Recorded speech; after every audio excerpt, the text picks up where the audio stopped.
పితా పుత్ర పవిత్రాత్మ నామంన ఆమేన్.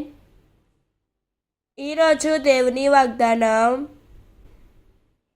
అడుగుడు మీకొసగబడును, వెదకుడు మీకు దొరుకును, తట్టుడు మీకు తెరవబడును.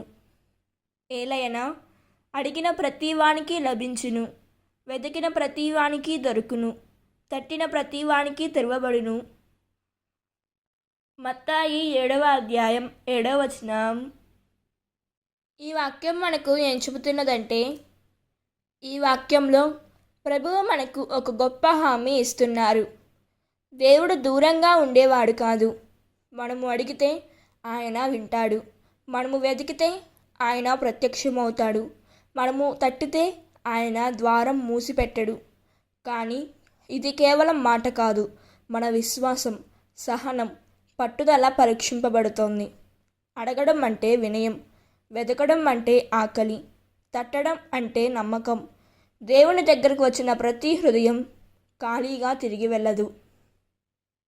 దేవుడు ఈ వాక్యం వింటున్న ప్రతి ఒక్కరిని దీవించునుగాక. ప్రార్థన.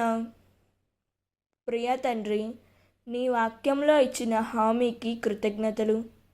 తండ్రి, అడగడానికి ధైర్యం ఇవ్వు, వెతకడానికి ఆత్మీయ ఆకలినివ్వుము, తట్టడానికి నిలకడమైన విశ్వాసం ఇవ్వుము యేసయ్య.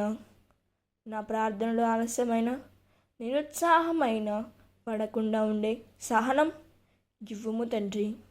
నీ ద్వారం నా కోసం ఎప్పుడూ తెరిచి ఉందని నమ్మే విశ్వాసం ఇవ్వుము. ఆమేన్. God bless you.